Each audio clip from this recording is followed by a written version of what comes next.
दावेदारी है आपकी? भाई दावेदारी तो है ही, दावेदारी तो मुकम्मल दावेदारी है। इंशाल्लाह दावेदारी के हिस्सेदारी भी? हिस्सेदारी भी है, दावेदारी तो है ही है, ठीक है। हिस्सेदारी भी है नहीं ना। मिली हिस्सेदारी? नहीं नहीं, हिस्सेदारी छीन मिलेगी। के लेंगे? देखिए सब आदमी नहीं, तो सब आप लोगों की पार्टी का तो नहीं ये नहीं नहीं नहीं, जी। सब पत्रकार लोग यही कहते हैं, नहीं मिलेगा तो क्या करेंगे। नहीं मिलने का सवाल नहीं, आपने एक बात कही, हम वो नहीं। हिस्सेदारी, और आपका आपकी पार्टी का टैगलाइन है कि हिस्सेदारी छीन कर लेंगे। नहीं नहीं, हिस्सेदारी हम लोग जैसे बिहार विधानसभा से छीन के लेंगे, सरकार से छीन के लेंगे। पार्टी से छीन के नहीं लेंगे। टिकट भी अगर जरूरत पड़ेगी तो वो भी लेंगे इंशाल्लाह। अच्छा, सवाल इस बात का है, बताइए हम 2015 से काम कर रहे हैं, आप तो देखे हैं। 2015 में जब बैरिस्टर साहब यहाँ हुए थे, उस वक्त बैरिस्टर साहब का झंडा उठाने वाला कौन था? अख्तुल ईमान, मुफ्ती अख्तर जावेद। जब 2015 में 6 विधानसभाओं का फैसला हुआ, अख्तर साहब चुनाव लड़े, हमने कहा आप चुनाव लड़िए, तो हमको टिकट मिलना था, बहादुरों से नहीं मिला। हम मैदान में बैरिस्टर साहब के साथ 12 दिन कैंप किए, पूरे 6 विधानसभा घूमे। 2025 में हमको टिकट 20 में मिलना था, 2020 में भी टिकट नहीं मिला, फिर भी हम पार्टी के साथ वफादारी किए। हम कोई ना कुर्सी तोड़े, ना कोई हंगामा किए। हम जो काम करना था बैरिस्टर साहब के साथ काम किए, जहाँ जहाँ भी बहादुरगंज में, किशनगंज में, कुछ जहाँ भी हुआ हम काम किए। अब 2025 की बारी है, तो अब तक तो मेरा इम्तिहान पार्टी वाले ले चुके हैं। अख्तर साहब हो, बैरिस्टर साहब हो, अब उन लोगों का इम्तिहान है, वो कितने इसमें कामयाब होते हैं, उन लोगों का इम्तिहान है। मेरा इम्तिहान तो भाई मैं 2 मरतबा कामयाब हो गया हूँ। रही बात, मुझे उम्मीद है कि इंशाअल्लाह अज़ीज़ जितने भी उम्मीदवार हैं, और ऐसा नहीं है वो लोग भी काबिल है, ऐसा मैं नहीं कहूँगा कि वो उनकी लियाकत नहीं है, सब में लियाकत है। लेकिन चूँकि मैं पार्टी में सीनियर हूँ, मेरी खिदमत बहुत ज़्यादा है, इसलिए मुझे उम्मीद भी ज़्यादा है। और आपने कहा कि सड़कें, पुलिया बनाना एक विधायक का यही काम नहीं है, काम ऐसा हो कि दुनिया याद रखे। कुछ ऐसा है आपके ज़हन में, कोई ऐसा खाका तैयार कर रखा है आपने कि अगर पार्टी आपको मौका देती है, अगर जनता आपको मौका देती है, अगर आप चुनाव जीतते हैं, तो निश्चित रूप से वो काम करेंगे जिसकी वजह से आप जाने जाएँगे? देखिए मेरा तो इंशाअल्लाह अल्लाह ने मुझे अगर कामयाब किया, तो ठाकुरगंज ब्लॉक में, दिगलबैग ब्लॉक में 2 स्कूल तो मैं टारगेट बनाऊंगा इंशाल्लाह, 2 स्कूल का। मैं चाहता हूं कि ठाकुरगंज में भी एक बेहतरीन स्वास्थ्य केंद्र बने, एक शिक्षा का कोई स्कूल, बेहतरीन स्कूल बने, और अब दिगलबैग में भी बने, दोनों जगह इंशाल्लाह ये काम। दूसरी बात, जो आपस में भेदभाव है, उसको भी हम ख़त्म करने का काम करेंगे। मैं तो भाई दूसरा आदमी, मेरा काम करने का मुझे तरीका है। मैं मौलाना के साथ काम किया हूँ, तस्लीमुद्दीन साहब के साथ काम किया हूँ, केंद्र के बहुत से मंत्री है, जो पहले मंत्री रह चुके कपिल सिब्बल के साथ, वो भी काम करने का मेरा तजर्बा है। तो हम चाहेंगे कि इंशाल्लाह जो एक गैप है आपस में, लोगों का भेदभाव है, हिंदू मुस्लिम एकता, मैं ज़रूरत देखता हूँ। जहाँ भी ज़रूरत होती है, मैं कोई ज़ात नहीं देखता हूँ, ज़रूरत देखता हूँ। ज़रूरत वाला चाहे किसी भी ज़ात का हो, पहले उसको मुक़द्दम करता हूँ।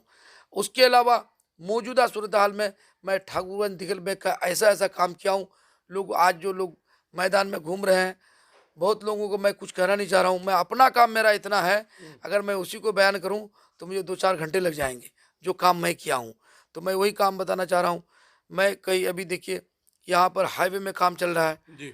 काम मुकम्मल भी, इसमें बहुत अनियमितता हुआ है हाईवे के काम में। इसकी आवाज़ भी मैंने उठाया है। आप चाहे हमारे पवा खली का आप अंडरपास पर के ये लिए, भी आरोप है कि सरकारी काम में बाधा डालते हैं आप। हाँ, मुझ पर बाज़ाब्ता मुझे मैंने ये जो जीआर कंपनी है, उसके तरफ से कहा गया, डीएम साहब, पिछले जो डीएम साहब थे, कहा कि भई एमएलए एमपी कोई नहीं बोलता, आप ही बोल रहे हैं। मैंने कहा मैं ज़रूरत समझता हूँ तो क्यों बोलता हूँ। क्यों बोलते हैं आप? नहीं, मैं इसलिए बोलता हूँ, ज़रूरत है। अगर मैं नहीं बोलूँगा तो कौन बोलेगा? मुझे लोग किस काम के लिए जिताया है? बाकी लोग चुप रहते हैं। नहीं, बाकी लोग चुप रहते हैं तो वो समझेंगे। अब वो आप, जनता को भी समझना चाहिए। भाई उसको, जनता को समझना चाहिए, जनता समझ रहे हैं, जनता को सब पता है, कोई गठबंधन नहीं चलेगा। मुफ्ती अतर में अल्हम्दुलिल्लाह इस बार लोगों ने ठाना है। एक बात जान लीजिए, चाहे गरीब हो, अमीर हो, चाहे मालदार हो, चाहे जवान हो, बुजुर्ग हो, हर एक के दिल में मुफ्ती अतर राज करता है। मेरे सामने में बड़े बड़े दौलतमंद आए, अल्हम्दुलिल्लाह लोगों ने मुझे जिताने का काम किया। मैं किसी का नाम नहीं ले रहा हूँ, लोग मुझे चाहते हैं। और चारों तरफ ऐसा नहीं है कि मैं दिगलबैग में सीमित हूँ, ठाकुर में नहीं। एक एक कारनामा मेरा, जब ज़रूरत पड़ेगी, अभी चूँकि सारी बातें इकट्ठा कर लूँ, मेरा तो बहुत लंबी कहानी है। हाँ, दिल्ली से लेके एक यहाँ चीज़ आपने ज़िक्र किया अभी, ठाकुरगंज और दिगलबैग, और जैसा कि आपने ये भी कहा कि हम जो इख्तलाफ हैं, कॉन्फ्लिक्ट हैं, उसको दूर करने का काम करेंगे। लेकिन इस चुनाव में ख़ास करके ठाकुरगंज में, ठाकुरगंज और दिगलबैग, इन दोनों लोगों में जिनका रेशियो ज़्यादा रहेगा, जो लोग जिस मैक्सिमम लोगों को जो है अपने कैप्चर में लाएँगे, निश्चित रूप से उनकी जीत होगी। तो क्या मुफ्ती अतहर जावेद साहब की ऐसी प्लानिंग है, या क्या पहले से लोगों में उतनी आपकी मकबूलियत है कि भई अगर आपको दिगल बैंक के लोग पसंद करते हैं, तो ठाकुर के लोग भी पसंद करते हैं? देखिए अल्हम्दुलिल्लाह मैं बता दूं, दिगल बैक हो या ठाकुर हो, जो दोनों ब्लॉक का तमाम पंचायत, तमाम गांव के लोग मेरा एक परिवार है। कहीं भी कुछ होगा, मेरा नहीं कि मैं तरावड़ी पंचायत से हूँ तो मैं पवा खली का क्यों करूँ या फना का, नहीं, मेरे नज़र में वो कुछ नहीं है। तमाम जितना भी पूरे इसम्बली हल्के के जितने गांव है, जितना घर है, सब मेरा एक परिवार की शक्ल में है।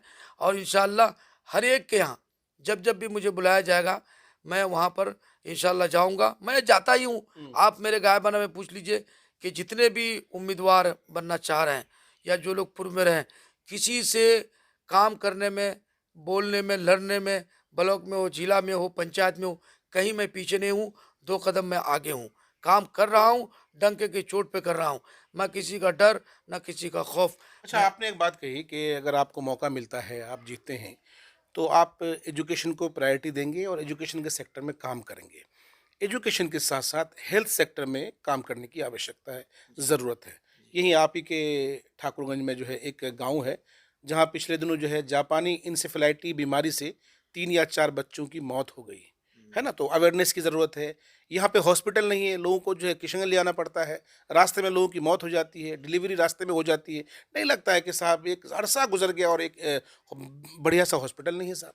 देखिए, इसमें कई बातें हैं, महसूस किया मैं। ये जो आपने बताया ना, वो बच्चा जो 3 बच्चा मेरे ही जी। पंचायत, मतलब अच्छा, ये अच्छा। जागीर पदमपुर का मेरे जी, बगल में जी। ही है। हुँ, बहुत वो अफ़सोस हुआ है। जी।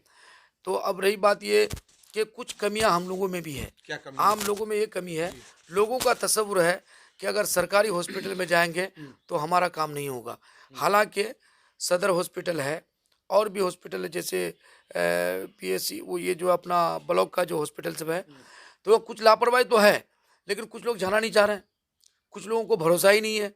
तो मैं कहता हूँ कि जब लोग जाएंगे, मुठभेड़ होगा तब ना बढ़ेगा भाई। हुँ, हुँ। जब आप जाएंगे, वहां पर जरूरत महसूस की जाएगी, सरकार की तवज्जो इसकी तरफ होगी, तब कुछ आगम होगा। लोग पहले से बदगुमान है, हमको वहां जाना ही नहीं है, हुँ। लोग डर से नहीं जा रहे हैं। जैसे लोग गुमान कर रहे हैं, वैसे वहां के डॉक्टर लोग काम कर रहे हैं। सही बात।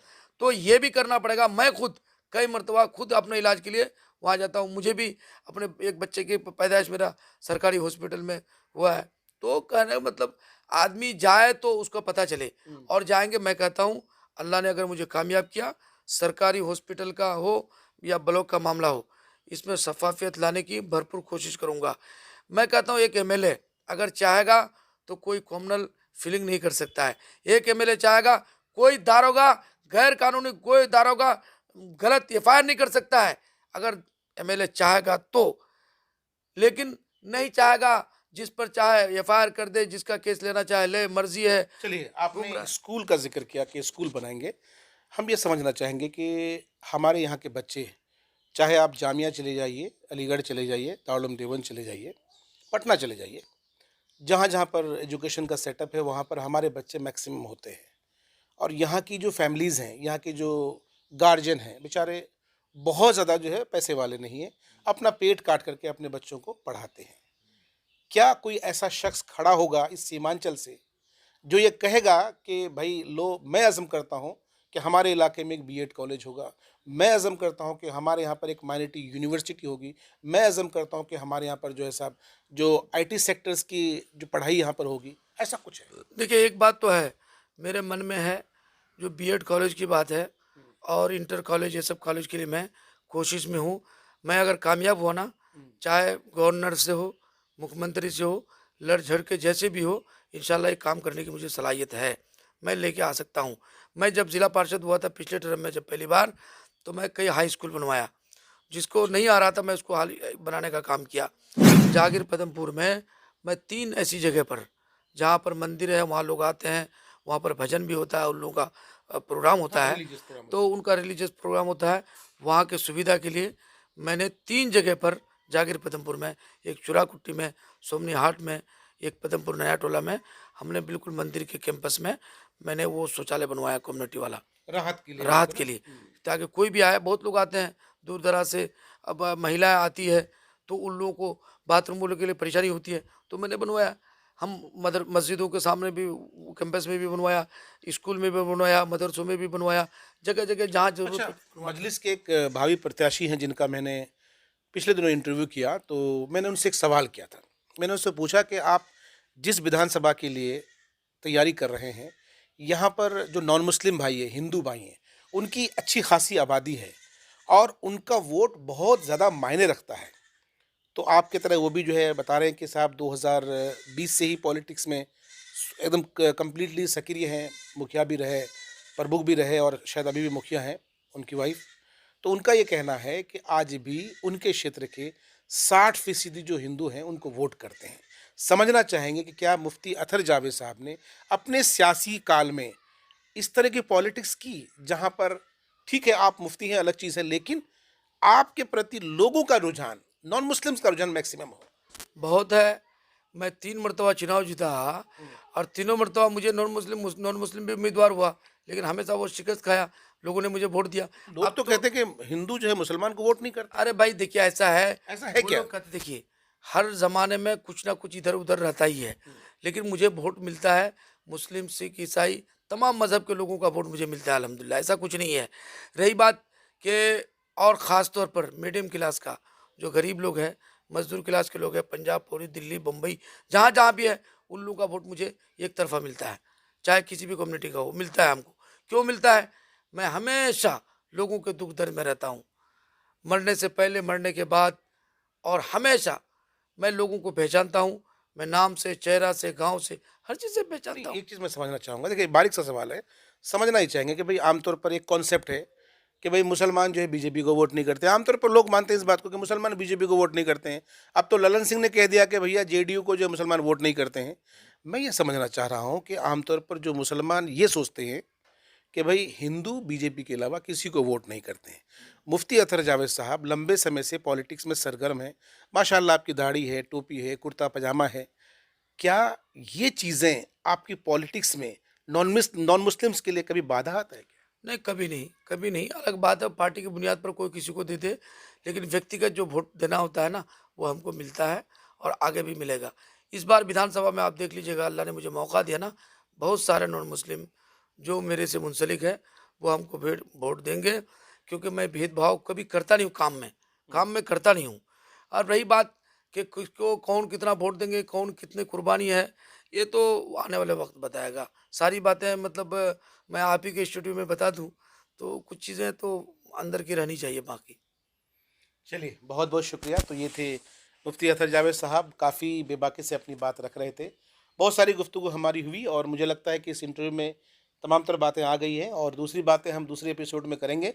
आपके ज़हन में किसी तरह कोई सवालात हों जो आपको लगता है कि ये सवालात होने चाहिए थे, छूट गए हैं, मुफ्ती साहब से अगर जानना हो, पूछना हो तो निश्चित रूप से कमेंट बॉक्स में लिखिएगा और अगले वीडियो में हम आपको फिर जो है इनका इंटरव्यू दिखाएँगे, इनसे सवालात करेंगे।